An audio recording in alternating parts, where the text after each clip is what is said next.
இன்றைக்கு நான் ஒரு வாக்குத்தத்த வசனத்திற்காக ஆண்டவருடைய சமூகத்திலே நான் காத்திருந்த போது ஆண்டவர் எனக்கு கொடுத்த ஒரு வாக்குத்தத்த வசனத்தை நாம் வாசிக்க போகிறோம். எல்லாரும் எடுத்துக்கொள்ளலாம்.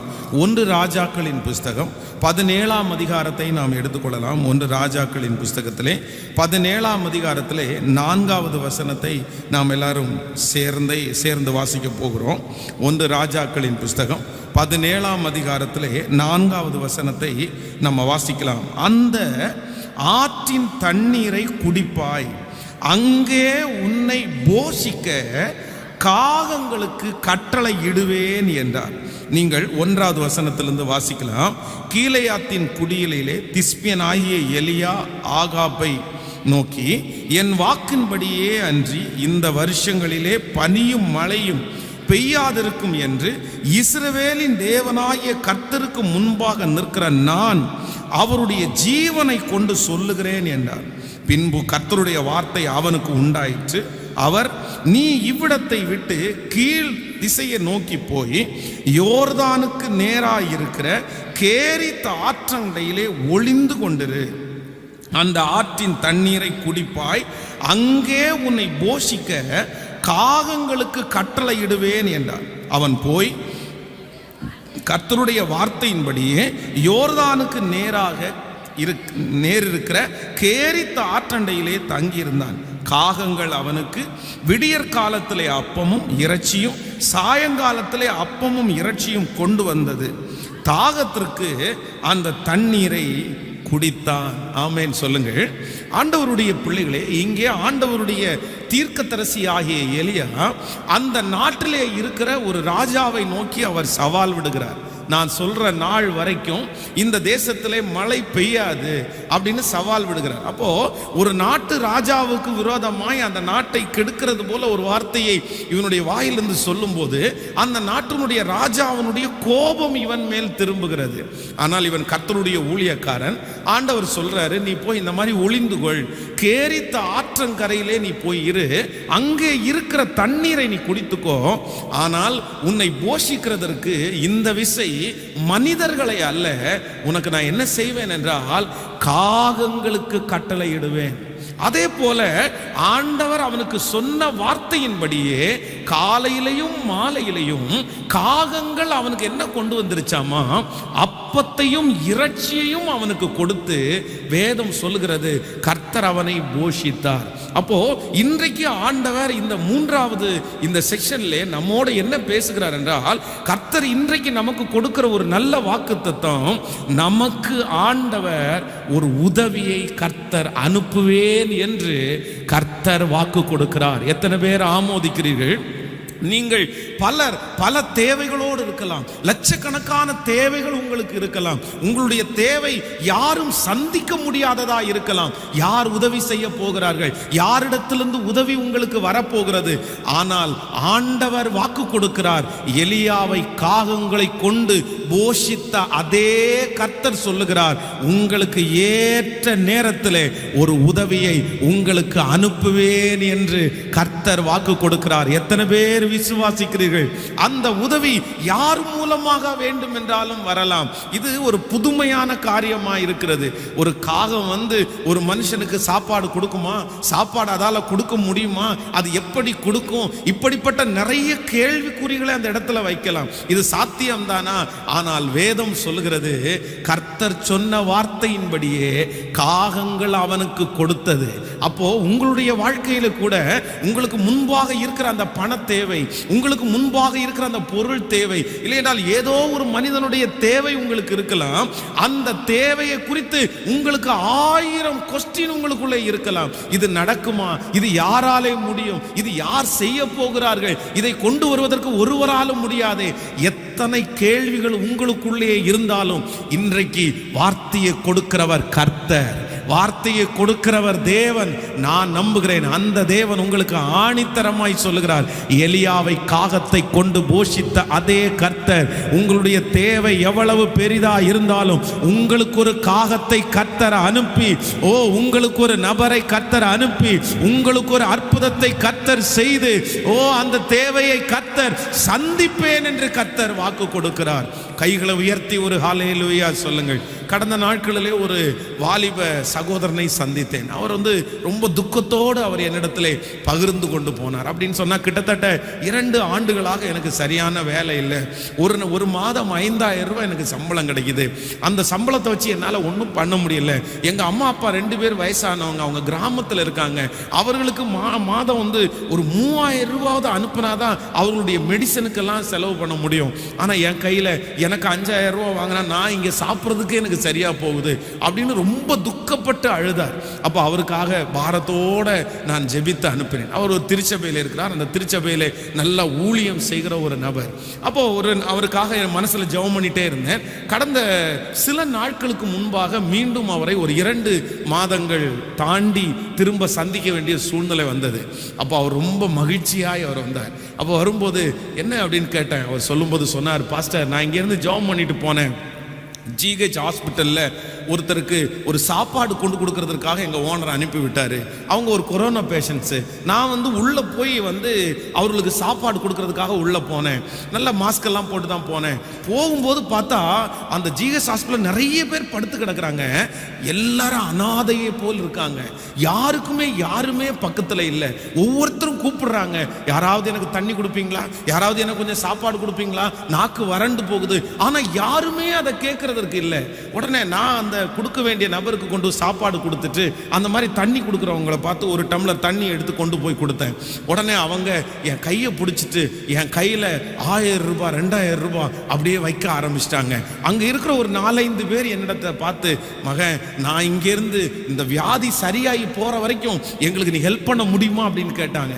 நான் வேலை இல்லாமல் தான் இருந்தேன், தாராளமாக ஹெல்ப் பண்ணுறேன் அப்படின்னு சொன்னேன். 2 மாசத்துல கிட்டத்தட்ட 2 லட்சம் ரூபாய் அந்த இடத்துல சம்பாதிக்கிறதுக்கு ஆண்டவர் பலன் தந்தாராம். ஆமென் சொல்லுங்கள். ஒவ்வொரு நோயாளிகளையும் பார்த்து விசாரித்து அவர்களுக்கு தேவைகளை எல்லாம் சந்தித்து அவங்க எல்லாம் அந்த நோயிலிருந்து விடுதலை ஆகும் போது, நான் இந்த வியாதியிலிருந்து விடுதலை ஆனதே ஒன்னால தான்ப்பா, நான் இன்னைக்கு ஜீவனோடு இருக்கிறதுக்கு காரணமே நீ தானப்பா, உனக்கு வச்சுக்கப்பா, உனக்கு என்ன வேணாலும் நான் கொடுக்குறோம் அப்படின்னு என் கை நிறைய பணம் கொடுத்தாங்க பாஸ்டர். இப்போ 2 வருடம் எனக்கு சரியான வேலை இல்லை, கர்த்தர் 2 மாதத்திற்குள்ளேயே என்னை கர்த்தர் ஆசீர்வதித்தார். ஆமென் சொல்லுங்க. அப்ப நான் நம்புறேன், அந்த வாலிப தம்பிக்கு செய்த கர்த்தர் நமக்கு செய்ய மாட்டாரா? உங்களுக்கு செய்ய மாட்டாரா? நான் சொல்றேன், எல்லா வாசல்களும் உங்களுக்கு அடைக்கப்படலாம், எல்லா மனிதனுடைய கதவுகளும் உங்களுக்கு அடைக்கப்படலாம், எல்லாரும் உங்களுக்கு எதிராய் நிற்கலாம். ஆனா ஆண்டவர் உங்களுக்கு ஒரு உதவியை அனுப்ப வேண்டும் என்று நினைப்பாரேயானால், நாம் நினைக்காத காகத்தை கொண்டு கூட கர்த்தர் உதவியை அனுப்புவதற்கு முடியும். ஆண்டவர் நினைத்தால் எப்படியும் உதவி செய்ய வல்லவராய் இருக்கிறார். ஹல்லேலூயா. இது ஒரு சாட்சி அல்ல, பல சாட்சிகள் இருக்கிறது. ஊழியத்திலே இருக்கிற எத்தனை ஊழியக்காரனுடைய வாழ்க்கையிலே அவர்கள் தேவைகளோடு இருக்கும்போது ஆண்டவர் அப்படி கிருபையாய் சந்தித்திருக்கிறார். ஆமென் சொல்லுங்கள். இந்த வார்த்தையை நம்ம விசுவாசிக்க போகிறோம். நம்முடைய திருச்சபைக்கும் பெரிய தேவை இருக்கிறது, எட்ட முடியாத தேவை. ஆனா இந்த வாக்குத்தத்தத்தை ஆண்டவர் கொடுக்கும்போது நான் 100% நான் நம்புகிறேன். அன்றைக்கு எலியாவை காகத்தை கொண்டு போஷித்த கர்த்தர், ஒரு உதவியை அனுப்பின கர்த்தர், நம்முடைய திருச்சபைக்கும் பல இடங்களிலிருந்து கர்த்தர் உதவிகளை அனுப்பி இந்த இணைந்து கட்டுவோம் என்கிற ஒரு பெரிய ப்ராஜெக்டை கர்த்தர் லெகுவாய் முடிக்கிறதற்கு ஆண்டவரே நமக்கு உதவி செய்ய போகிறார். அவர் காகங்களை கொண்டு கூட போஷிக்கிறதற்கு வல்லவராய் இருக்கிறார். கைகளை எல்லாரும் உயர்த்தி சொல்லுங்க, நான் நம்புறேன் ஆண்டவரேன்னு சொல்லுங்க. இந்த வாக்குத்தத்தத்தை விசுவாசிக்கிறேன் ஆண்டவரே என்று சொல்லுங்கள். ஒவ்வொருத்தரும் சொல்லுங்க, ஆண்டவரே நான் நம்புறேன், என் தேவைகளை சந்திக்கிறவர். இனி உன்னுடைய கைகள் சோர்ந்து போகிற கைகள் அல்ல. கர்த்தர் உங்களுடைய கைகளை பலப்படுத்த போகிறார். உங்களுடைய கைகளை கர்த்தர் ஆசீர்வதிக்க போகிறார். உன் கைகள் நிரம்பி வழிய போகிறது. உன் பாத்திரம் நிரம்பி வழிய போகிறது. ஹல்லேலூயா. உதவி பெற்ற உங்களுக்கு ஒரு உதவி வரும், ஒரு உதவி தேடி வரும். உதவி இல்லாத உங்களுக்கு ஒரு உதவி தேடி வரும். உன் பிள்ளை ஒரு உதவியை கர்த்தர் தேடி வர பண்ணுவார். இயேசுவே நான் நம்புறேன், இயேசப்பா நான் நம்புறேன். ஹல்லேலூயா. நம்மை போஷிக்கிறதற்கு கர்த்தர் வல்லவராய் இருக்கிறார். ஆமென் சொல்லுங்கள். இந்த வசனத்திலே விசேஷமாக ஒரு 3 காரியங்களை இன்றைக்கு உங்களோடு கூட பேசி நான் ஜெபித்து முடிக்க ஆசைப்படுகிறேன். ஒரு தேவனுடைய பிள்ளைக்கு ஆண்டவர் ஒரு உதவியை செய்ய வேண்டும் என்று நினைப்பாரே, ஆனால் எப்படியெல்லாம் ஆண்டவரால் செய்ய முடியும்? என்கிறதை குறித்து நாம் இன்றைக்கு தியானிக்க முடியும். அப்படின்னா நமக்கு ஆண்டவர் ஒரு உதவியை செய்யணும்னு கர்த்தர் நினைச்சாருன்னா அவர் பல வழிகளை செய்வார். அதான் ஒரு வழி நமக்கு அடைக்கப்படுமானால் கர்த்தர் நமக்காக எத்தனை வழிகளை திறப்பார் என்றால் 7 வழிகளை கர்த்தர் நமக்காய் திறப்பார். ஆமென் சொல்லுங்கள். ஆண்டவருக்கு அது பெரியதல்ல. நம்ம எப்பவுமே ஒன்று நினைத்து கொள்ள வேண்டும், எப்பவும் ஒரே ஆளை கொண்டு கர்த்தர் நமக்கு செய்வார்னு நினைக்க முடியாது, ஒரே காரியத்தை கொண்டு செய்வார்னு நினைக்க முடியாது. ஆண்டவர் ஒரு வருஷத்துக்கு ஒருத்தரை கொண்டு செய்வார், இன்னொருத்தருக்கு இன்னொருத்தரை கொண்டு செய்வார். கர்த்தர் எப்படியும் எப்பொழுது வேண்டும் என்றாலும் செய்வார். அதனால் செய்வார், ஆனா அவர் எப்படியும் செய்வார். ஆமென் சொல்லுங்கள். எத்தனை பேர் ஆமோதிக்கிறீர்கள்? அவர் செய்வார், அவர் எப்படியும் செய்வார். ஆமென். எல்லாரும் ஒரு டைம் சொல்லுங்க பார்க்கலாம். அவர் செய்வார், அவர் எப்படியும் செய்வார். ஆமென். இப்படித்தான் செய்ய வேண்டும் என்று நம்ம ஒன்றும் சொல்ல முடியாது. கர்த்தர் எப்படி. அப்போ இன்னைக்கு 3 காரியங்களை நம்ம தியானிக்க போறோம். நம்மளுக்கு உதவி செய்கிற தேவன் அவர் எப்படியெல்லாம் உதவி செய்வார். ஒன்று, நம்பர் 1, முதலாவதாக ரூத்தின் புஸ்தகம் 2ஆம் அதிகாரத்தை எல்லாரும் எடுத்துக்கொள்ளலாம். ரூத்தின் புஸ்தகம் ஸ்தோத்திரம் 2வது அதிகாரத்திலே 3வது வசனத்தை நாம் எல்லாரும் சேர்ந்து வாசிக்கலாமா? 2வது அதிகாரம் ரூத்தின் புஸ்தகத்திலே 2வது அதிகாரத்திலே 2வது அதிகாரம் 3வது வசனத்தை வாசிக்கலாம். யாராவது ஒருத்தர் வாசிங்க பார்க்கலாம்.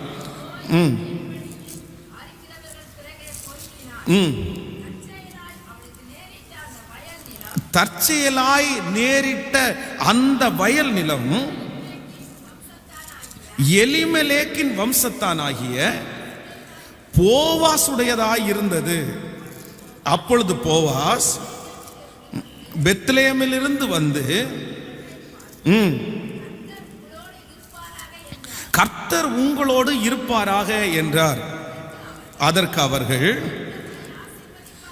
கர்த்தர் உம்மை ஆசீர்வதிப்பாராக என்றார். எல்லாரும் சேர்ந்து வாசிக்கலாம். ரூத்தின் புஸ்தகம் 2ஆம் அதிகாரம் 3வது வசனத்தை சேர்ந்து வாசிக்கலாமா?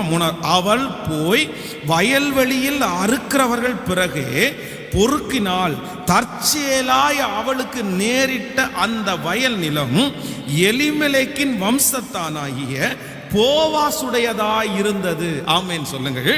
ஆண்டவருடைய பிள்ளைகளே, இந்த இடத்துல இந்த ரூத்தினுடைய சம்பவத்தை குறித்து நமக்கு தெரியும். அப்படி என்றால் தன்னுடைய சொந்த நாடாகிய மோவாப் தேசத்தை விட்டு தன்னுடைய மாமியாரோடு சேர்ந்து இப்பொழுது அப்பத்தின் வீட்டிற்கு அவர்கள் வருகிறாங்க. அவங்க வரும்போது எல்லா சூழ்நிலைகளும் அங்கே மாற்றப்பட்டிருக்கிறது. தேசமெல்லாம் பஞ்சம் முடிந்து ஜனங்கள் அப்பொழுதுதான் கொஞ்சம் கொஞ்சமாய் விவசாயம் செய்து கொண்டிருக்கிறார்கள். பெரிய பெரிய ஆட்களுக்கு விவசாயம் இருக்குது. இவங்க 2 பேரும் ரூத்தும் நகோமியும் தன்னுடைய 2 பேருமே புருஷனை இழந்து ஒரு விதவையாக அந்த நாட்டுக்குள்ளே காலடி எடுத்து வைக்கிறாங்க. இவர்களுக்கு எங்க போறதுன்னு தெரியல. இந்த ரூத்து அந்த ஊருக்கு புதுமையானவள். அப்போ வீட்டிலேயே ஒருத்தருடைய மூஞ்சியை ஒருத்தர் பார்த்துட்டு இருக்க முடியாதுல்ல, சாப்பாடு சாப்பிடணும். அதனால அவர் உற்சாகத்தோட போய் இந்த அறுக்கிறவர்கள் தூற்றி போடுறத, அவர்களுடைய கைகளிலிருந்து விழுகிறத, ஏழைகள் பொறுக்கிறத இவங்க கொஞ்சம் கொஞ்சமாய் பொறுக்கிட்டு இருக்காங்க. அதுல வேதம் சொல்லுது, தற்செயலாய் அவள் இந்த இடத்துக்கு போகணும்னு நினைக்கல, போவாசுனுடைய நிலத்திற்கு போய் தான் நான் பொறுக்கணும்னு நினைக்கல, எதேச்சையா தற்செயலா அவ பொறுக்கிறதற்காக போகிற அந்த நிலம் யாருடையதா இருந்தது என்று சொன்னால் போவாசுடையதா இருந்தது.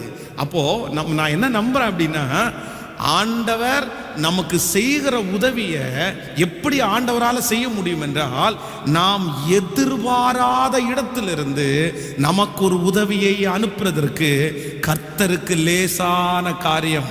எத்தனை பேர் ஆமோதிக்கிறீங்க? நான் நம்புறேன், நீங்க எதிர்பார்த்திருக்கிற நிறைய வாசல்கள் உங்களுக்கு அடைக்கப்படலாம். நீங்கள் இந்த இடத்துல வரும் அப்படின்னு எதிர்பார்க்கலாம். என் பிள்ளை செய்வான், எங்க அம்மா செய்வாங்க, எங்க அப்பா செய்வாங்க, எங்க மேனேஜர் செய்வாங்க. நீங்க நிறைய இடத்துல எதிர்பார்க்கலாம். இல்லைன்னா நீங்க ஆரம்பிச்ச நீங்க செய்த இந்த காரியத்திலிருந்து நமக்கு ஒண்ணு வரும் அப்படின்னு நினைக்கலாம். ஆனால் நாம் எதிர்பார்த்துட்டு இருக்கிற எல்லாம் நமக்கு தோல்வி ஆகும்போது தேவன் நமக்கு உதவியை அவர் எப்படி செய்ய முடியும்னா, நீங்க எதிர்பாராத, நீங்க இங்க இருந்து வரும்னு நினைச்சிருக்க மாட்டீங்க, இந்த நபர் கொடுப்பாங்கன்னு நினைச்சிருக்க மாட்டீங்க, இந்த காரியத்திலிருந்து எனக்கு கிடைக்கும் என்று நினைக்க மாட்டீர்கள். ஆனால் தேவன் நினைப்பாரே, ஆனால் நமக்கு எப்படி உதவியை அனுப்புவார் என்றால், எதிர்பாராத இடங்களில் இருந்து நமக்கு உதவியை அனுப்புவதற்கு கர்த்தர் வல்லவராயிருக்கிறார். கைகளை உயர்த்தி ஒரு ஹல்லேலூயா சொல்லலாம். இந்த மனிதனிடத்தில் என்ன இருக்கிறது? இந்த வியாபாரத்தில் இல்லைன்னா இந்த பிசினஸ்ல எனக்கு என்ன கிடைக்க போகுது? இந்த வேலையில நான் என்ன உயர போறேன்? இந்த வீடு விற்கிறதுனால எனக்கு என்ன கிடைக்க போகிறது? எந்த காரியத்திலே நீங்கள் எதிர்பார்க்காம இருக்கிறீங்களோ ஆண்டவர் உங்களுக்கு உதவியை அனுப்பணும்னு வச்சா கர்த்தர் எப்படி அற்புதத்தை செய்வார் அப்படின்னா, நம்ம எதிர்பார்க்கவே மாட்டோம். ஆனா அந்த இடத்துல இருந்து தான் கர்த்தர் நமக்கு பெரிய ஆசீர்வாதத்தை கொடுக்கிறதற்கு வல்லவரா இருக்கிறார். இதற்கு ஒரு மிகப்பெரிய ஆதாரம் இந்த ரூத்தினுடைய வாழ்க்கை. அவங்க எதிர்பார்க்கவே இல்லை, அவங்களுக்கு அது தெரியவே தெரியாது. ஆனால் அடுத்த அதிகாரங்களிலே வாசிக்கும் போது வேதம் சொல்லுது, எந்த நிலத்திலே அவர்கள் பொறுக்கினார்களோ அந்த நிலம் போவாசுடையதா இருந்தது. அந்த போவாஸ் இவர்களுக்கு கணவனாராய் மாற்றப்பட்டார். ஆமென் சொல்லுங்க. அவங்களுக்கு இது போவாசனுடைய நிலம்னு தெரியாது. எதேர்ச்சியா போன இடத்துல ஆண்டவர் என்ன பண்ணார்னா, உனக்கென்று ஒரு துணையை, உனக்கென்று ஒரு அற்புதத்தை இங்கே வைத்திருக்கிறேன் என்று கர்த்தர் ஆணித்தரமாய் அவர்களுக்கு செய்தார். நான் என்ன நம்புறேன் அப்படின்னா, இந்த 3வது செக்ஷன்ல வந்திருக்கிற உங்கள் ஒவ்வொருத்தருக்கும் தீர்க்க தரிசனமாய் நான் சொல்லுகிறேன், ஆண்டவர் உங்களுக்கு இந்த வருடம் முடிகிறதுக்குள்ளே ஒரு அற்புதத்தை செய்ய போகிறார். ஒரு உதவியை உங்களுக்கு அனுப்ப போகிறார். அந்த உதவி எப்படி வரப்போகிறது என்றால், நீங்கள் எதிர்பாராத இடத்திலிருந்து கர்த்தர் உங்களுக்காக ஒரு காரியத்தை கர்த்தர் செய்ய போகிறார். நம்புகிறவர்கள் முழு பலத்தோடு கரங்களை தட்டி, ஆண்டவரே நான் விசுவாசிக்கிறேன் என்று சொல்லுங்கள். ஆண்டவருடைய சமூகத்தில் சொல்லுங்கள், ஆண்டவரே நான் நம்புகிறேன். நான் எதிர்பாராத இடத்திலிருந்து, எனக்கு தெரியாது, ஆனால் கர்த்தர் அதை எனக்காக செய்து முடிக்கிறதற்கு அவர் வல்லவராயிருக்கிறார். ஹல்லேலூயா.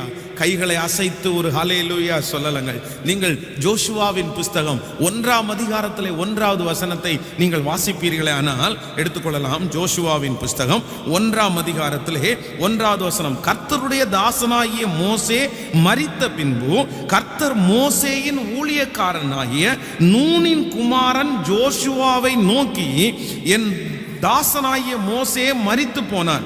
இப்பொழுது நீயும் இந்த ஜனங்கள் எல்லாரும் எழுந்து இந்த யோர்தானை கடந்து இஸ்ரவேல் புத்திரருக்கு நான் கொடுக்கும் தேசத்திற்கு போங்கள். நான் மோசேக்கு சொன்னபடி உங்கள் காலடிகள் மிதிக்கும் எவ்விடத்தையும் உங்களுக்கு கொடுத்தேன். வனாந்தரமும் இந்த லீபனோன் தொடங்கி ஐப்ராத் நதியான பெரிய நதி மட்டும் உள்ள ஏத்தியரின் தேசம் அனைத்தும் சூரியன் அஸ்தமிக்கிற திசையான பெரிய சமுத்திரம் வரைக்கும் உங்கள் எல்லையாயிருக்கும். நீ உயிரோடு இருக்கும் நாளெல்லாம் ஒருவனும் உனக்கு முன்பாக எதிர்த்து நிற்பதில்லை. நான் மோசையோடு இருந்தது போல உன்னோடும் இருப்பேன். நான் உன்னை விட்டு விலகுவதும் இல்லை, உன்னை கைவிடுவதும் இல்லை. பலன் கொண்டு திடமனதாயிரு.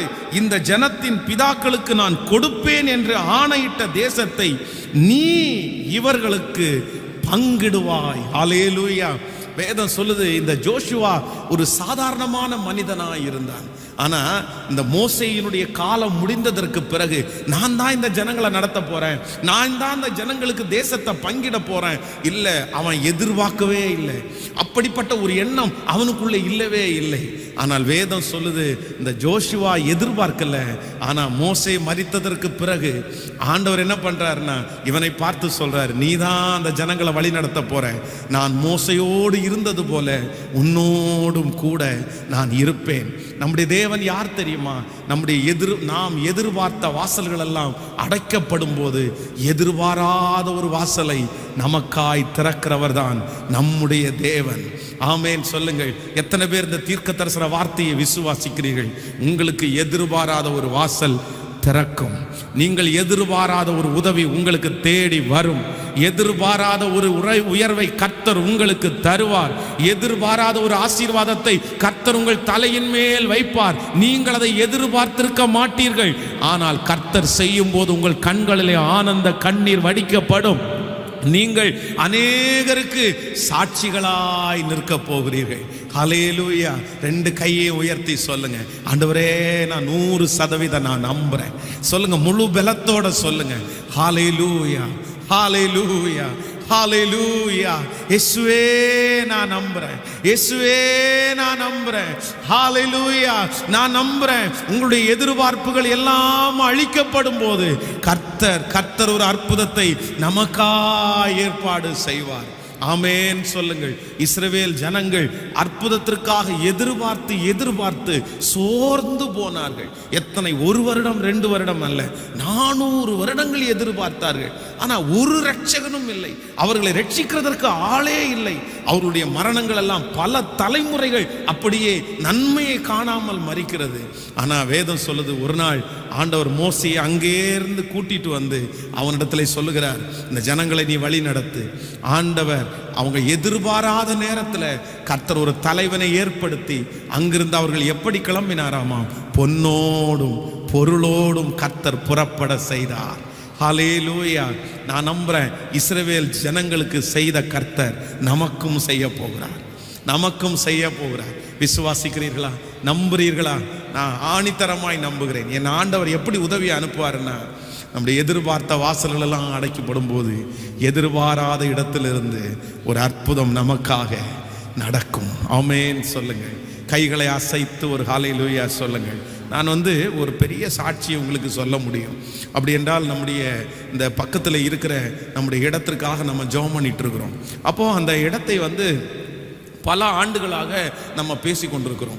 தொடர்ந்து ஒரு 4 வருடங்களாக இந்த இடத்த நம்ம வாங்கிடுவோம் அப்படின்னு சொல்லி அந்த ஓனர்ஷிப்பிட்ட பேசிகிட்டே இருக்கிறோம். ஒரு 2 ஆண்டுகள் நம்ம அட்வான்ஸ் கொடுக்கலான்னு நினச்சோம். ஆனால் நம்முடைய கையில் பணம் இல்லை, நம்மளால் கொடுக்க முடியல. அதனால் அவர்கள் இந்த 2 வருஷமும் அவங்க வேண்டான்னு சொன்னதுனால அவர்களுக்குள்ளே, குடும்பத்துக்குள்ளே ஒரு தீர்மானத்துக்கு வந்துட்டாங்க. என்னென்னா, இனி இந்த இடத்த சர்ச்சுக்கு கொடுக்க வேண்டாம், நம்ம வெளியே கொடுத்துடலாம் அப்படின்னு சொல்லி வெளியே பேப்பரில் எல்லாம் ஆடு கொடுத்து எல்லா புரோக்கர்கிட்டையும் சொல்லி அப்படியே ஒரு பெரிய ப்ராசஸ் நடந்துட்டு இருக்குது. அப்போது கிட்டத்தட்ட அவங்க 16 பேர். அந்த 16 பேரில் ஒரே ஒரு ஓனர் மட்டும் எந்திரிச்சு சொன்னாராம்மா, இந்த இடத்த நம்ம வேற வெளியே யாருக்கும் விற்க முடியாது, வெளியே யாருக்கும் விற்க முடியாது. ஒரு டைம் சர்ச்சுக்காக கேட்டுட்டாங்க. இனி பாருங்க, நீங்க என்ன முயற்சி வேணாலும் எடுங்க, அவங்க தான் அந்த இடத்த வாங்குவாங்க, வேற யாரும் வாங்க மாட்டாங்கன்னு சொன்னாங்க. அந்த 16 பேர்ல உள்ள ஒருத்தர். அப்போ அந்த அட்வான்ஸை கொண்டு போய் கொடுக்கும்போது அவர் எழும்பி நின்று சொன்னார், ஃபாதர், எல்லாருமே சொன்னாங்க ஃபாதர் இனி நடக்காது, நம்ம சர்ச்சை நம்ம வேணாம், கொடுக்க வேணான்னு சொன்னாங்க.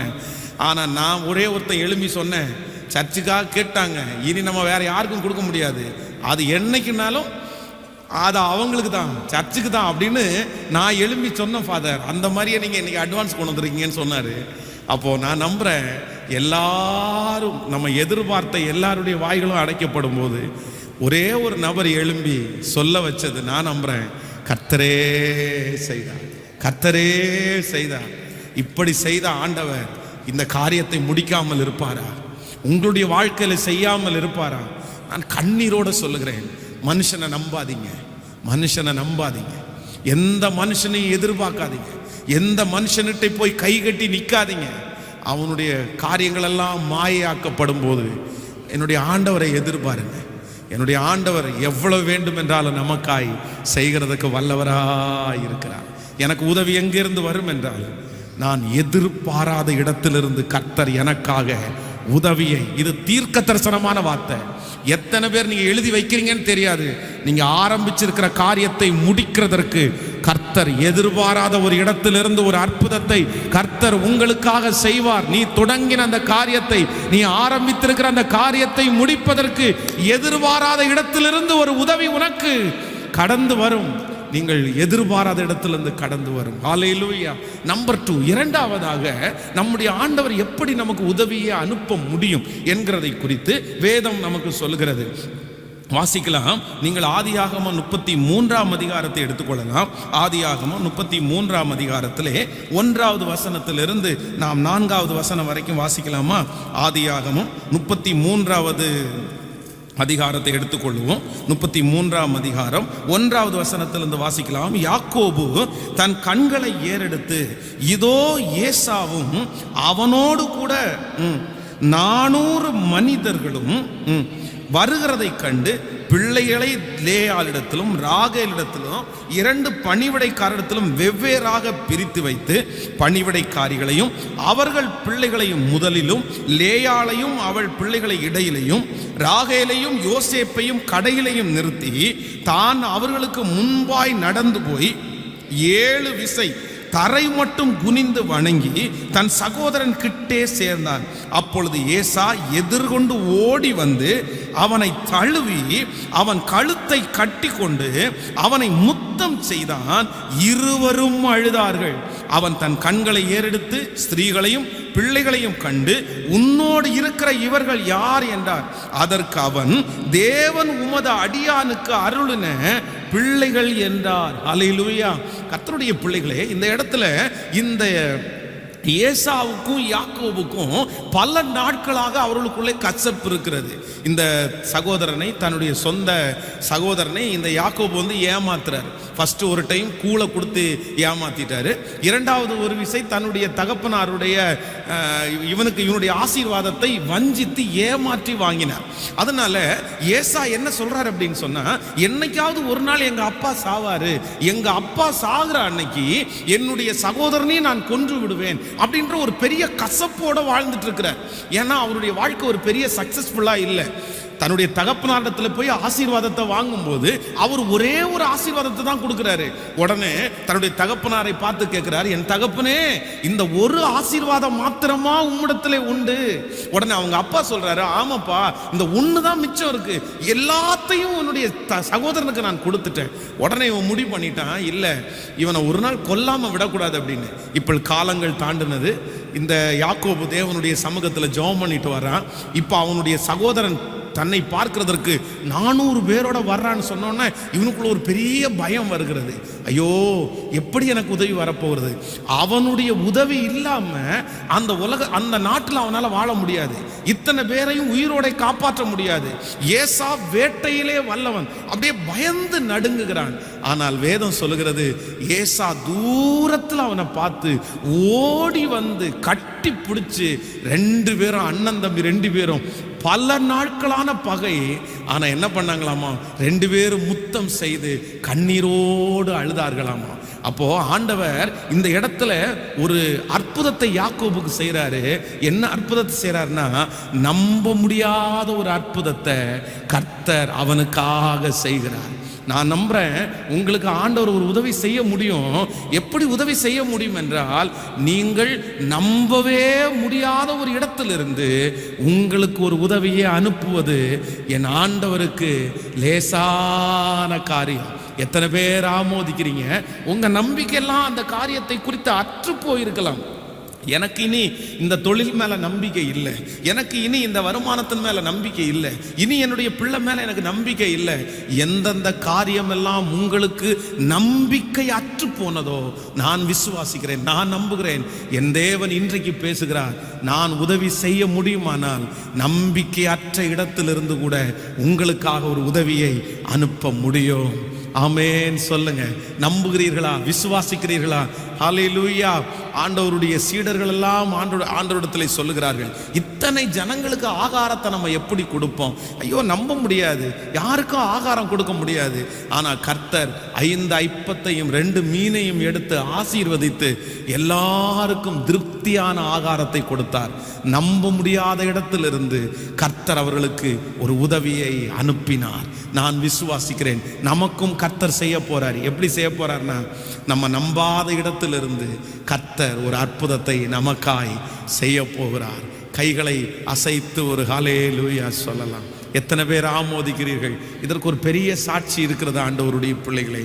நான் கிட்டத்தட்ட ஒரு 7 ஆண்டுகளுக்கு முன்பாக அதிகாலை ஜெபம் நம்முடைய திருச்சபையில் நடந்து கொண்டிருந்தது. அப்போ அந்த அதிகாலை ஜெபம் நடந்து கொண்டிருக்கும் போது ஒரு மனிதர் மனநிலைமை பாதிக்கப்பட்டு திருச்சபைக்கு வந்தார். ராத்திரி முழுக்க தூங்க மாட்டார், அப்படியே முழிச்சிட்டே இருப்பார். அவர் சைக்காலஜி டாக்டரை பார்த்து, மனநல மருத்துவரை பார்த்து மாத்திரை எடுத்துட்டு இருந்தார்.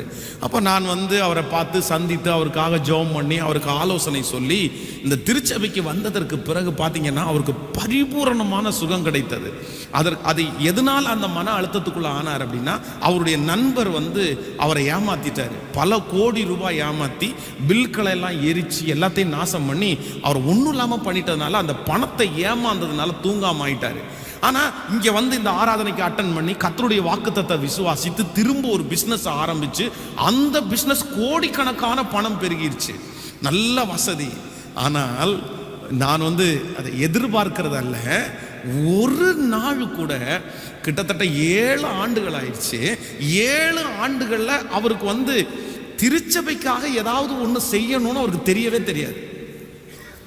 இத்தனைக்கும் அவர் ஆரம்பிக்கிற எல்லா ப்ராஜெக்ட்டுமே எங்கிட்ட கேட்காம எதையுமே செய்ய மாட்டார், எங்கிட்ட கேட்டு தான் செய்வார். ஒரு காரியத்தை அவர் ஆரம்பிக்கணும் அப்படின்னா என்கிட்ட ஃபோன் பண்ணி கேட்டு அதை வந்து என்னை பார்த்து வேணுமா வேண்டாமா அப்படின்னு கேட்பாரு. நான் இதை செய்ய வேண்டாம் அப்படின்னா செய்யாம விட்டுருவாரு, நான் இதை செய்யுங்க அப்படின்னு தானே செஞ்சுடுவார். இப்படியே அவருடைய பிஸ்னஸ் இன்னைக்கு பல கோடிக்கு பெருகி பல இடங்களிலே இடம் வாங்கி பல ஆசீர்வாதமா இருக்கிறார். ஆனா ஒரு நாள் கூட திருச்சபைக்கு ஒரு 100 rupees, ஒரு 100 ரூபாய் கூட அவர் இந்த ஊழியத்திற்காக செலுத்தினதே இல்லை. 100 rupees கூட. அது வந்து எதிர்பார்ப்பல்ல. நான் என்ன சொல்றேன் அப்படின்னா, தேவன் ஆசீர்வதிக்கும் போது அவர்கள் கொடுக்கறது வழக்கம் தானே. கர்த்தர் நம்மளை ஆசீர்வச்சிருக்கிறார், கேட்பாரு, ஜெபம் பண்ணுவாரு, எல்லாமே நடக்கும். அவருக்கு தெரியாதா என்னன்னு தெரியல.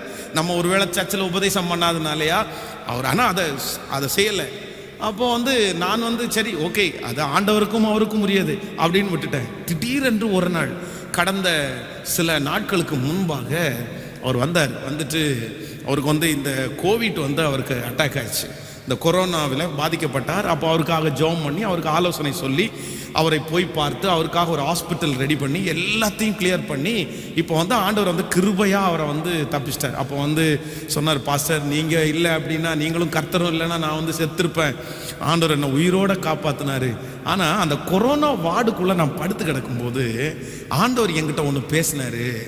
என்ன பேசினார் அப்படின்னா, நீ போயிட்டு இருக்கிற ஆலயத்திற்கு நீ ஏதாவது செஞ்சுருக்கிறியா, நீ செய்ய வேண்டிய அவசியம் இருக்குல்ல அப்படின்னு பேசினாரு. அதனால ஆலயத்திற்காக எதையாவது செய்யணும் அப்படின்னு நினைக்கிறேன் அப்படின்னு சொல்லி ஒரு செக் என் கையில் கொடுத்தாரு. அந்த செக் வந்து கிட்டத்தட்ட 1,00,000 ரூபாய் செக் கொடுத்தாரு. 1,00,000 ரூபாய் செக்கு. அப்போது எனக்கு ரொம்ப ஆச்சரியமாயிருச்சு. நான் என்ன சொல்கிறேன்னா, எத்தனையோ பேர் ஊழியத்தை தாங்குகிறார்கள், ஆனால் அவர் கொடுக்கும்போது என்ன நினைச்சேன் அப்படின்னா, அது ஒரு நம்ப முடியாத அற்புதம். 7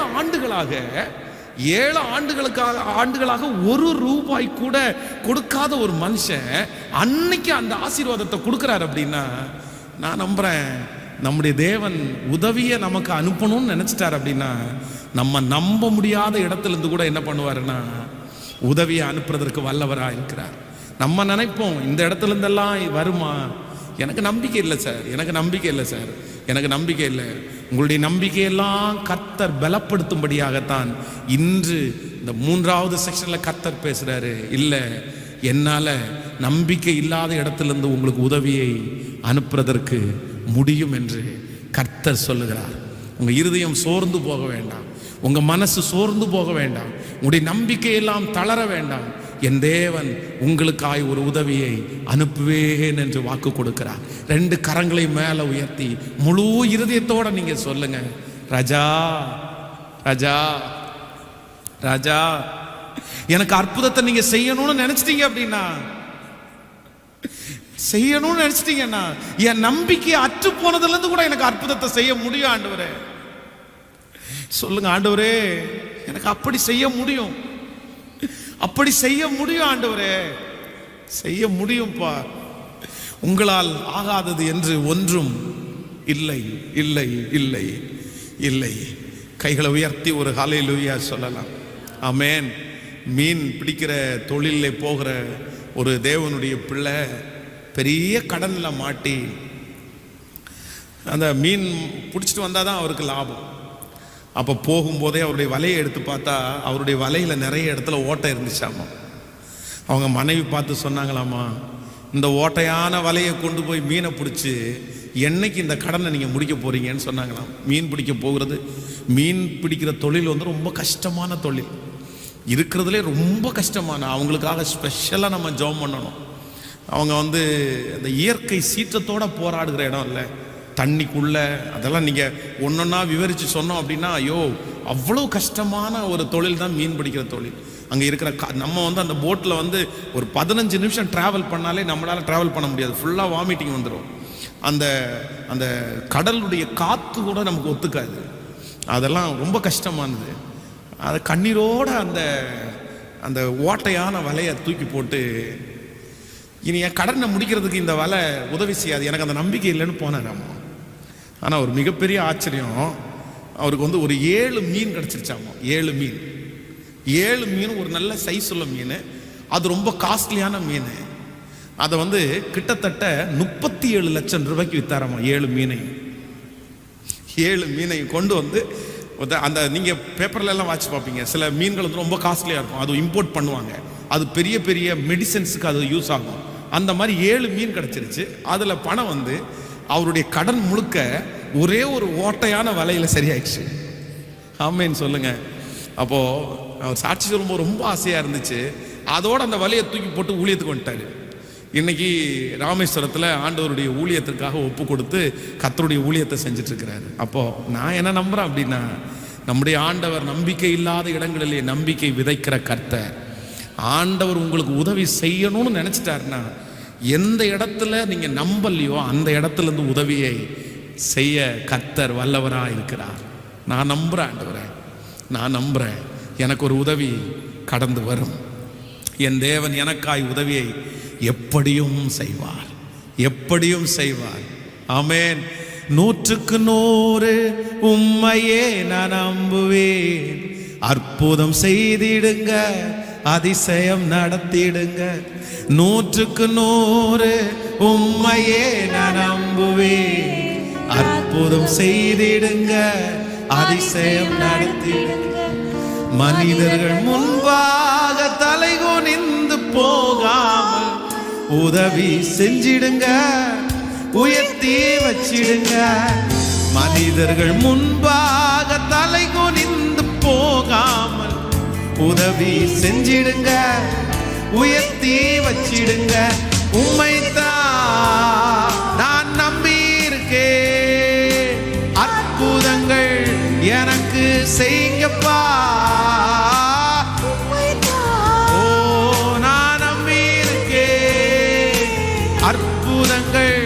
எனக்கு செய்யுங்கப்பா.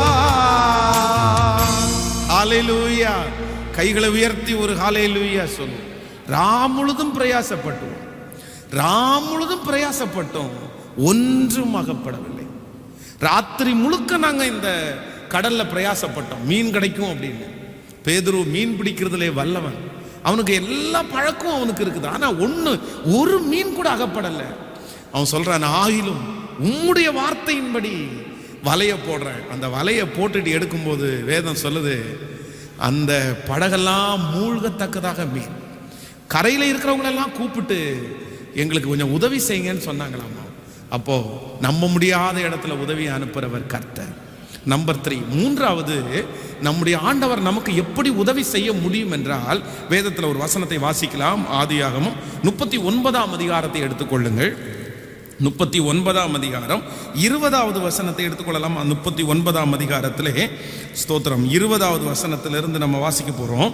யோசேப்பின் எஜமானன் அவனை பிடித்து ராஜாவின் கட்டளையால் காவலில் வைக்கப்பட்டவர்கள் இருக்கும் சிறைச்சாலையிலே அவனை ஒப்புவித்தான். அந்த சிறைச்சாலையிலே அவன் இருந்தான். கர்த்தரோ யோசேப்போடே இருந்து அவன் மேல் கிருபை வைத்து சிறைச்சாலை தலைவனுடைய தயவு அவனுக்கு கிடைக்கும்படி செய்தார். ஆமென் சொல்லுங்கள். அந்த வசனத்தை திரும்ப, கர்த்தரோ யோசேப்போடே இருந்து அவன் மேல் கிருபை வைத்து சிறைச்சாலை தலைவனுடைய தயவு அவனுக்கு கிடைக்கும்படி செய்தார். ஆமென் சொல்லுங்க. இந்த இடத்துல யோசேப்பை குறித்து நம்ம வாசிக்கிறோம். ஏற்கனவே ஒரு நல்ல இடத்திலே ஆண்டவர் அவனை வைத்தார். அவன் போய் அங்கே உண்மையா இருந்து நல்ல வேலை செஞ்சதுனால போத்திபார் தன்னுடைய வீட்டிலே இருக்கிற சகல காரியத்தையும் அவன் கையில ஒப்பு கொடுத்தான். அந்த இடத்துல அவன் ஒரு பெரிய எஜமானனை போல அவன் நடந்தான். ஆனா திடீரென்று ஒரு பெரிய புயல் அடித்தது. இப்போ அவன் அங்கிருந்து துரத்தப்படுகிறான். இனி போகிற இடத்துல யார் உதவி செய்வார் என்று தெரியல. தன்னுடைய தகப்பனாரை விட்டு பிரிந்து வந்ததற்கு பிறகு ஆண்டவர் போத்திபார் என்கிற ஒரு உதவியை அவனுக்கு முதலாவதாக கொடுத்தார். இப்போ போத்திபாருடைய வீட்டிலிருந்து அவன் துரத்தப்படுகிறான். அவன் போகிறது சிறைச்சாலைக்கு போகிறான். ஐயோ, இங்க ஒரு உதவி நமக்கு இருந்துச்சு, சிறைச்சாலையில நமக்கு யார் உதவி செய்ய போறா? சிறைச்சாலையில நமக்கு என்ன கிடைக்க போகுது? ஆனால் வேதம் சொல்லுகிறது, சிறைச்சாலையிலே கர்த்தர் அவனுக்கு அனுப்பின உதவி அங்க இருக்கிற நபர் அல்ல, சிறைச்சாலையினுடைய தலைவனுடைய கண்களிலே யோசேப்பு கிருபை கிடைத்தது. அப்போ நினைக்காத இடத்திலிருந்து யோசேப்புக்கு கர்த்தர் ஒரு உதவியை அனுப்பினார். ஆமென் சொல்லுவோம். அந்த இடத்துல எனக்கு யார் உதவி செய்ய போகிறார்கள், எனக்கு யார் இருக்கிறார்கள்? ஆனால் நாம் நினைப்பதற்கும் வேண்டிக் கொள்வதற்கும் மிக அதிகமாய் செய்கிறவர் அங்கே அவனுக்கு தலைவனுடைய கண்களிலே தயவு கிடைக்கும்படி செய்தார். நான் நம்புறேன். நம்பர் 3, ஆண்டவர் உங்களுக்கு ஒரு உதவியை அனுப்புவார். எப்படி அனுப்புவார் அப்படின்னா, நீங்க நினைக்காத இடங்களிலிருந்து உங்களுக்கு உதவி தேடி வரும். முதலாவதாக நம்பர் 1, முதலாவதாக நாம் எதிர்பாராத இடத்திலிருந்து நமக்கு உதவியை அனுப்புகிறவர். நம்பர் 2, இரண்டாவது நாம் நம்பாத இடத்திலிருந்து நமக்கு உதவியை அனுப்புகிறவர். நம்பர் 3, நாம் நினைக்காத இடத்திலிருந்து நமக்கு உதவியை அனுப்புகிறவர். ஆமென் சொல்லுங்கள். நம்ம நினைச்சிருக்க மாட்டோம், நீங்க நினைக்க மாட்டீங்க, நீங்க நினைக்க மாட்டீங்க இந்த இடத்துல இருந்து வரும்னு உங்களுடைய நினைவில் தொற்றுக்க கூட கூடாது.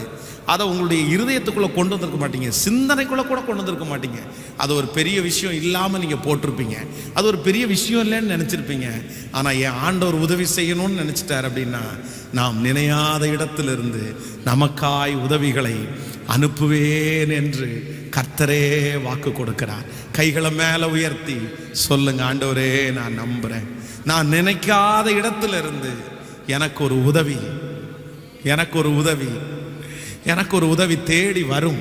விசுவாசிங்க, சொல்லுங்க, ஆண்டவரே தேடி வரும். உங்க பிள்ளைக்கு ஒரு உதவி தேடி வரும், உடைய குடும்பத்திற்கு ஒரு உதவி தேடி வரும், அந்த மருத்துவமனையிலேயே தேடி வரும், அந்த குடும்பத்திலேயே தேடி வரும். நினையாத நேரத்திலே அந்த உதவியை கர்த்தர் நமக்காய் அனுப்புவார். ஓ, நினைக்காத இடத்திலிருந்து அந்த உதவியை கர்த்தர் நமக்காய் அனுப்ப தேவன் வல்லவராய் இருக்கிறார். கைகளை அசைத்து ஒரு ஹல்லேலூயா சொல்லுங்கள். ஆமென். இதற்கும் ஒரு சாட்சியை உங்களுக்கு சொல்லி நான் ஜெபித்து முடிக்க போகிறேன். நம்முடைய ஊழியர் ரொம்ப சின்னதாக இருக்கும்போது நிறைய குழந்தைங்க VBSக்காக வருவாங்க. அப்போது அந்த சுற்றி இருக்கிற எல்லா குழந்தைகளும் நம்முடைய ஏரியாவிலேருந்து வருவாங்க. அப்போது ஒவ்வொரு நாளும் அந்த பிள்ளைகளுக்கு ஏதாவது குடிக்கிறதுக்காக சாப்பிட்றதுக்காக கொடுக்கணும். அப்போ ரொம்ப சின்ன சர்ச்சு, அதை கொடுக்கவே முடியாத ஒரு சூழ்நிலை. அப்போது நம்முடைய சர்ச்சில் இருக்கிறவங்க ஒருத்தவங்க இந்த லூம் வேர்ல்டில் ஒர்க் பண்ணாங்க. அங்கேருந்து ஒரு நபரை அந்த இடத்துல இருக்கிற ஒரு மேனேஜரை ஜஸ்ட் எங்களுடைய குழந்தைங்க எல்லாம் டான்ஸ் பண்ணுறதை பார்க்குறதுக்கு வாங்கன்னு கூட்டிகிட்டு வந்திருந்தாங்க. அப்போ அடுத்த நாள் ஜூஸு இந்த ஸ்நாக்ஸ் கொடுக்குறதுக்கு பணம் கையில் இல்லை. அவர் வந்தார், எல்லா பிள்ளைங்களும் டான்ஸ் ஆடி அந்த ஜூஸ் எல்லாம் சாப்பிட்ருக்கிறத பார்த்தாரு. ஒரு பெரிய பொட்டு வச்சுட்டு கையில் நிறைய கயிறெல்லாம் கட்டிட்டு அப்படியே வித்தியாசமாக வந்திருந்தார். அவர் பயங்கரமான ஒரு விக்கிரக ஆராதனைக்காரர். உள்ளே இதெல்லாம் பார்த்துட்டு முடித்த உடனே அந்த சிஸ்டர் பாஸ்டரை பார்த்துட்டு போகிறீங்களான்னு கேட்டார். நான் பக்கத்தில் போனேன், நான் அவருக்காக ஒரு ப்ரேயர் பண்ணேன். ப்ரேயர் பண்ணி முடித்த உடனே அவர் கேட்டார், இந்த பிள்ளைகளுக்காக எதையாவது நான் செஞ்சேன்னா ஏற்றுக்குவீங்களான்னு கேட்டார். எது ஏற்றுக்குவீங்களா? நான் சொன்னேன், தாராளமாக ஏற்றுக்குவோம் அப்படின்னு. அப்போ அவர் சொன்னார், ஒரு நாள் எவ்வளோ செலவாகுதுன்னு கேட்டார். நான் அவ்வளோதான் செலவாகுது அப்படின்னு. இனி எத்தனை நாள் இருக்குன்னு கேட்டார். அதற்கப்புறம் 4 நாட்கள் இருந்துச்சு. ஒரு ஆச்சரியம் என்னென்னா, இனி 4 நாட்களும் பிள்ளைங்க என்ன சாப்பிட்றாங்களோ மொத்த பணத்தை நான் கொடுத்துட்றேன்னு கொடுத்துட்டு போயிட்டார், ஒரே நபர். அப்போது நம்ம ஆண்டவர் நினச்சாருன்னா, நான் அவர் உள்ளே வரும்போது அவ்வளோதான், நமக்கு உதவி செய்யறதுக்கு ஒரு காகத்தை கர்த்தர் அனுப்பிட்டாருன்னு நினைக்கல. இது என்னடா கயிறை கட்டிட்டு பெரிய பொட்டு வச்சுட்டு ஒரு ஆள் உள்ளே வராரு அப்படின்னு தான் நினச்சேன். நான் வித்தியாசமாக வர்றாரே, நமக்கு அவருக்கு சம்பந்தமே இல்லாமல் இருக்கேன்னு நினச்சேன். ஆனால் நம்ம நினைக்காத இடங்களிலிருந்து நமக்கு உதவியை அனுப்புகிறவர் நம்முடைய கர்த்தர். உங்கள் மனசுக்குள்ளே நீங்கள் நினைக்க மாட்டீங்க. உங்கள் மனசுக்குள்ளே அதை நினைக்கும் போது ஆப்போசிட்டாக தான் நினைப்பீங்க. ஐயோ நான் என்னத்தை போய், இல்லை தேவன் நினைத்தார் என்றால் கர்த்தர் அப்படியே உதவி செய்வார். ஜெபிக்க எத்தனை பேர் ஜெபிக்க போகிறீங்க? எலியாவை பார்த்து கர்த்தர் சொல்கிறாரு, நான் அங்கே உன்னை போஷிக்கிறதற்கு காகங்களுக்கு நீ பயப்படாத, நான் உனக்கு ஒரு உதவியை, ஒரு உதவியை, இந்த வார்த்தை எல்லாரும் சொல்லுங்க, எனக்கு ஒரு உதவியை கர்த்தர், தேவையான போது எனக்கு ஒரு உதவியை கர்த்தர், அது எந்த உதவியாய் வேண்டும் என்றால் இருக்கலாம், பணமா இருக்கலாம், பொருளா இருக்கலாம், கர்த்தர் அந்த உதவியை நமக்காக அனுப்புவார். ஹல்லேலூயா.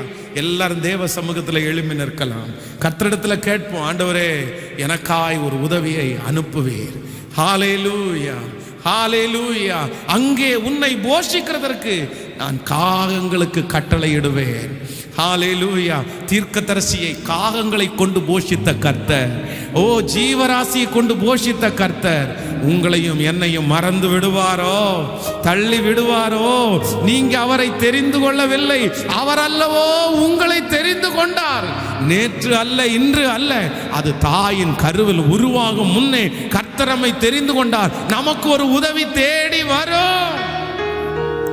ஹalleluya. சொல்லுங்க, கைகளை மேல உயர்த்தி சொல்லுங்க, எனக்கு ஒரு உதவி தேவனிடத்திலிருந்து தேடி வரும். நன்றி ஆண்டவரே, இந்த வாக்குத்தத்தத்தை விசுவாசிக்கிறேன். இது மனிதர் பேசுகிற வார்த்தை அல்ல, இது பாஸ்டர் பேசுகிற வார்த்தை அல்ல, இது கர்த்தரே நேரடியாய் வந்து பேசுகிற வார்த்தை. எல்லாம் அடைக்கப்படலாம், எல்லா சூழ்நிலைகளும் எதிராயிருக்கலாம், உதவிகள் ஒன்றும் வராதோ என்று நினைக்கலாம். ஆனால் என் கர்த்தர், என் தேவன், காகங்களை கொண்டு போஷித்த கர்த்தர் நமக்கு ஏற்ற வேளையிலே உதவியை அவர் அனுப்பி கொண்டே இருப்பார். நான் நம்புற ஆண்டவரேன்னு சொல்லுங்க. ஹalleluya. நன்றி, நன்றி ஆண்டவரே. ஓ நன்றி ஆண்டவரே. நம்மை அவர்தான் தெரிந்து கொண்டார், நம்மை அவர்தான் தெரிந்து கொண்டார். ஹalleluya. நன்றி, நன்றி, நன்றி. நீ அவரை தெரிந்து கொள்ளவில்லை, அவர் அல்லவோ நம்மை தெரிந்து கொண்டார். நான் அவரை தெரிந்து கொள்ளவில்லை, அவர் அல்லவோ நம்மை தெரிந்து கொண்டார். நேற்று அல்ல, இன்று அல்ல, தாயின் கருவில் தோன்றும். நேற்று அல்ல, இன்று தாயின் கருவில் தோன்றும். தாய் கூட பிள்ளைகளை மறந்து போகலாம், சிங்கம் கூட குட்டிகளை பட்டினி போடலாம். தாய் கூட பிள்ளைகளை மறந்து போகலாம், சிங்கம் கூட குட்டிகளை பட்டினி போடலாம். தாயினும் மேலாக அன்பு வைத்தவர், ரத்தத்தையே சிலுவையிலே நமக்கு தந்தவர். தாயினும் மேலாக அன்பு வைத்தவர், ரத்தத்தையே சிலுவையிலே நமக்கு தந்தவர். தள்ளிடுவாரோ அவர் வெறுத்திடுவாரோ, தள்ளிடுவாரோ அவர் வெறுத்திடுவாரோ?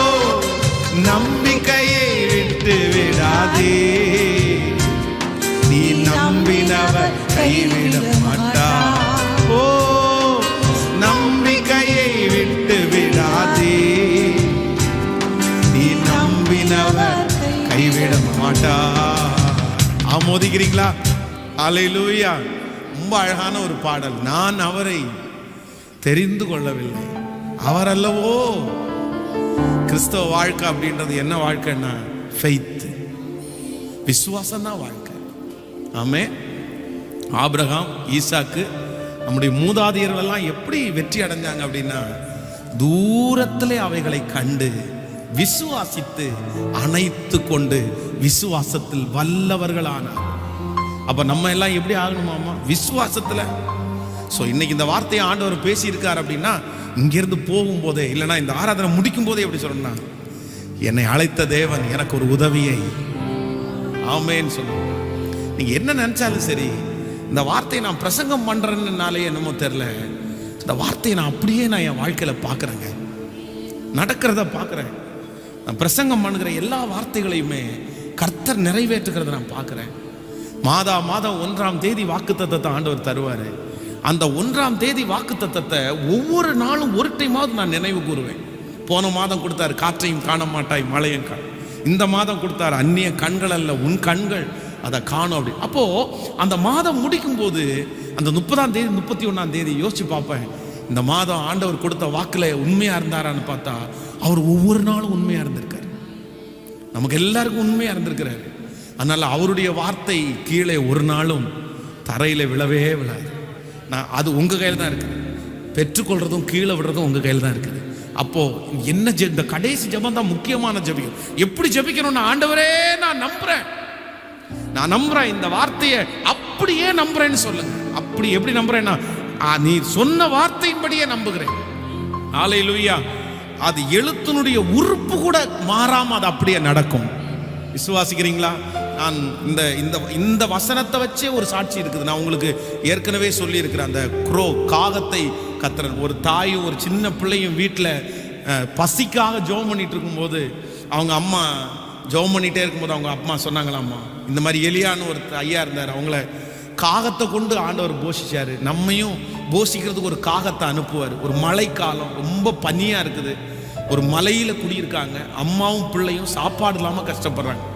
உடனே இந்த பிள்ளையும் அம்மாவும் சேர்ந்து வீட்டில் உட்காந்து கத்துனாங்களா, ஆண்டவரே எங்களுக்கு ஒரு காகத்தை அனுப்பும், எங்களுக்கு ஒரு காகத்தை அனுப்பும், எங்களுக்கு ஒரு காகத்தை அனுப்பும் அப்படின்னு கத்திட்டே இருந்தாங்க. இந்த பையன் திடீர்னு போய் ஒரு நிமிஷமா அப்படின்னு போய் ஜன்னலை திறந்து வந்துட்டு பார்த்தானா, பார்த்துட்டு வந்து சொன்னாங்களாமா, இன்னும் காக்கா வரவே இல்லைம்மா அப்படின்னு.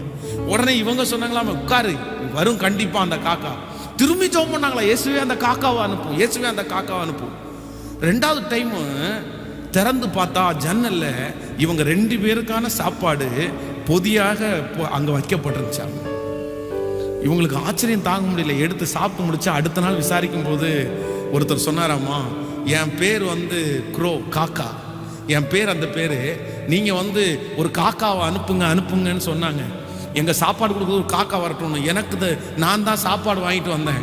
ஸோ கடவுள் என்னை இந்த வழியா நடக்க வச்சாரு, அதனால உங்களுக்கு ஆகாரம் கொடுக்கறதுக்கு தான் என்னை வாங்க வச்சாருன்னு சொல்லி நான் இங்கே வச்சுட்டு போயிட்டேன், நான் வேற வாங்கி எங்கள் வீட்டுக்கு கொடுத்துட்டேன் அப்படின்னு சொன்னாராம்மா. ஆமேன்னு சொல்லுங்க. நம்முடைய தேவன் அப்படியே நிறைவேற்றுகிறவர். இந்த சாட்சி மேகம் போன்ற இத்தனை திரளான சாட்சிகள். ஆமேன்னு சொல்லுங்க. ஒரு சாட்சி அல்ல, நிறைய சாட்சி. கர்த்தர் நம்மை நடத்த வல்லவராக இருக்கிறார். நீங்க எல்லாம் பத்மா முதலியார் அப்படின்ற அந்த அம்மாவை கேள்விப்பட்டிருப்பீங்க. நல்ல பாடல் எழுதின அந்த அம்மா. அவருடைய கணவனார் நடராஜ முதலியார். அவர் ரொம்ப ஏஜானவர், இவங்க ரொம்ப சின்ன வயசு. அவர் திடீரென்று அவர் இறந்து போயிட்டார். அந்த ஊழியத்தை இவங்க தான் செய்ய வேண்டியதாச்சு. ஒரு குட்டி பையன் ஒரு பொண்ணு.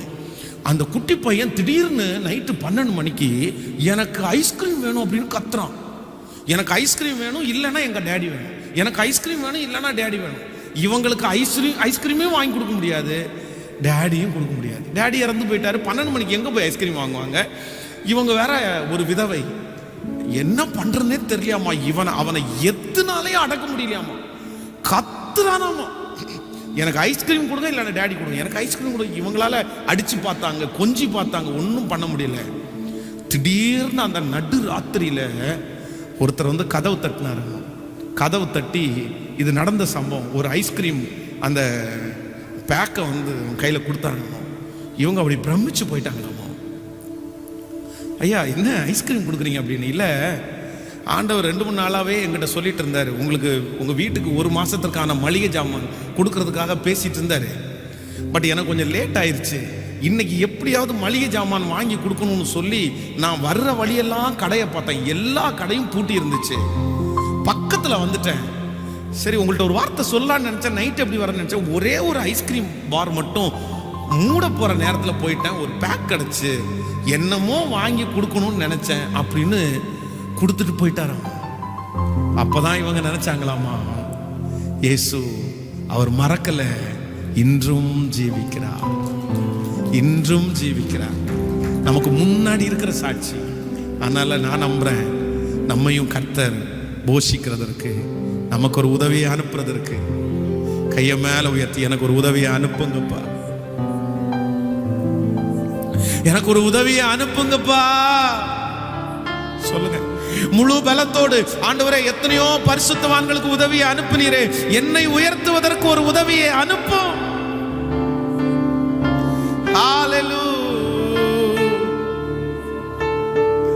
ஓ நன்றி. நான் அவரை தெரிந்து கொள்ளவில்லை, அவர் அல்லவோ என்னை தெரிந்து கொண்டார். நான் அவரை தெரிந்து கொள்ளவில்லை, அவர் அல்லவோ என்னை தெரிந்து கொண்டார். நேற்று அல்ல, இன்று அல்ல, தாயின் கருவில் தோன்றும், நேற்று அல்ல, இன்று அல்ல, தாயின் கருவில் தோன்றும். தாய் கூட பிள்ளைகளை சிங்கம் கூட குட்டிகளை பட்டினி போடலாம், தாய் கூட பிள்ளைகளை மறந்து போகலாம், சிங்கம் கூட குட்டிகளை பட்டினி போ. சொல்லுங்க, இப்ப சொல்லுவோம். தாயினும் மேலாக அன்பு வைத்தவர், ரத்தத்தையே சிலுவையிலே எனக்கு தந்தவர், தாயினும் மேலாக அன்பு வைத்தவர், ரத்தத்தையே சிலுவையிலே எனக்கு தந்தவர்.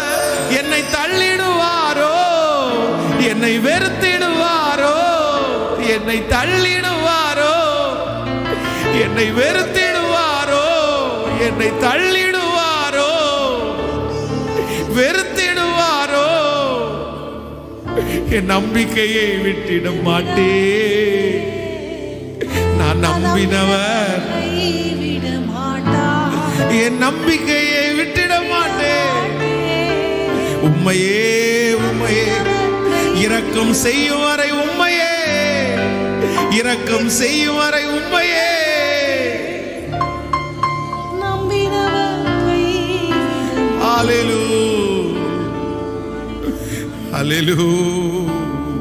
தாய் கூட பிள்ளைகளை மறந்து போகலாம், சிங்கம் கூட குட்டிகளை பட்டினி போடலாம், தாயினும் மேலாக அன்பு வைத்தவர், ஓ ரத்தத்தையே சிலுவையிலே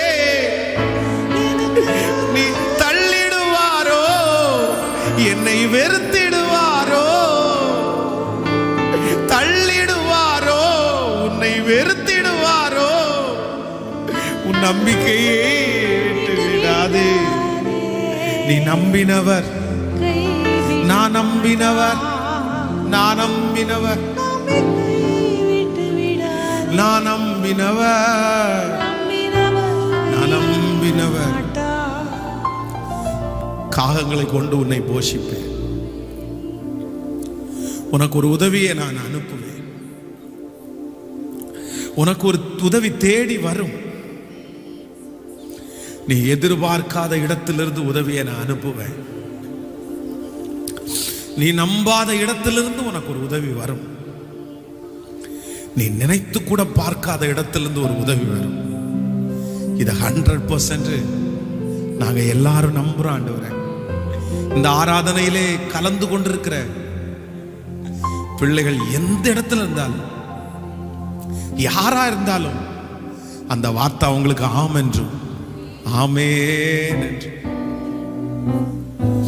இந்த மாதமும் எங்களுடைய திருச்சபையினுடைய இடத்திற்காக, கட்டுமான பணிக்காக எங்க கைகள் உண்மையே நோக்கி கொண்டிருக்கிறது. இந்த மாதம் கொடுக்க வேண்டிய தொகை ரொம்ப பெரிய தொகைப்பா.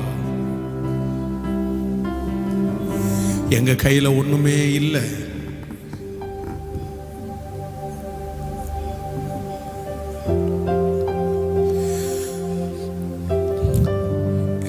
உங்களை மட்டும்தான் நாங்க நம்பி இருக்கிறோம். எங்க திராணிக்கு மிஞ்சி முடவன் கொம்பு தேனுக்கு ஆசைப்பட்டது மாதிரி நாங்க ஆசைப்பட்டோமோன்னு நினைச்சாலும் இது உங்க ஊழியம்ப்பா, இது உங்க ஊழியம். இது ஆரம்பிச்சது நிறைய லாக்டவுன் தான் எங்களுக்கு. ஆனாலும் வேலைக்காரனுடைய கண்கள் தங்கள் எஜமானின் கையை நோக்கி இருக்குமாறு போல இரக்கம் செய்யும் வர உங்களை மட்டும்தான்ப்பா நோக்கி இருக்கிறோம். இந்த மகா பெரிய தரிசனம், இந்த மகா பெரிய ஊழியத்துல ஆயிரக்கணக்கான பேர் இணைஞ்சு நிக்கிறது உண்மைதான்ப்பா. அவங்க நல்லா இருக்கணும், அவங்க வாழ்க்கை நல்லா இருக்கணும். இந்த ஆலயத்திற்காக ₹1 கொடுத்த அவருடைய வாழ்க்கை கூட வீணா போகவே கூடாது ராஜா. இந்த மாதம் ஒரு பெரிய உதவியை அனுப்புங்கப்பா, அனுப்புங்கப்பா. நாங்க அவங்க முன்னாடி வெட்கப்பட்டு போகாதபடி சொன்ன நாளிலிருந்து ஒரு நாளைக்கு முன்னாடி அந்த காரியத்தை செலுத்தி முடிக்கிறதற்கு எங்களுடைய தேவனாகிய கர்த்தருடைய தயவுள்ள கரம் எங்களோடு கூட இருப்பதாக. உங்க கிருபை தாங்கட்டும். இந்த ஊழியத்துல என் கூட இணைஞ்சு செய்கிற ஒவ்வொரு பிள்ளைகளையும் ஆசீர்வதியும். இயேசுவின் மூலம் ஜெபம் எடுக்கிறோம் நல்ல பிதாவே, என் ஆத்துமாவே கர்த்தரை ஸ்தோத்திரி, என் முழுவலுமே பரிசுத்த நாமத்தை ஸ்தோத்திரி. என் ஆத்துமாவே கர்த்தரை ஸ்தோத்திரி, கர்த்தர் செய்த சகல உபகாரங்களையும் மறவாதே. நம்முடைய ஆண்டவராகிய இயேசு கிறிஸ்துவின் கிருபை, பிதாவாகிய தேவனுடைய அன்பு, பரிசுத்த ஆவியானுடைய அந்யோன்ய ஐக்கியம் நம்மனோடும் இன்றும் என்றும் சதா காலம் கூட இருப்பதாக. ஆமென். ஹல்லேலூயா, ஹல்லேலூயா.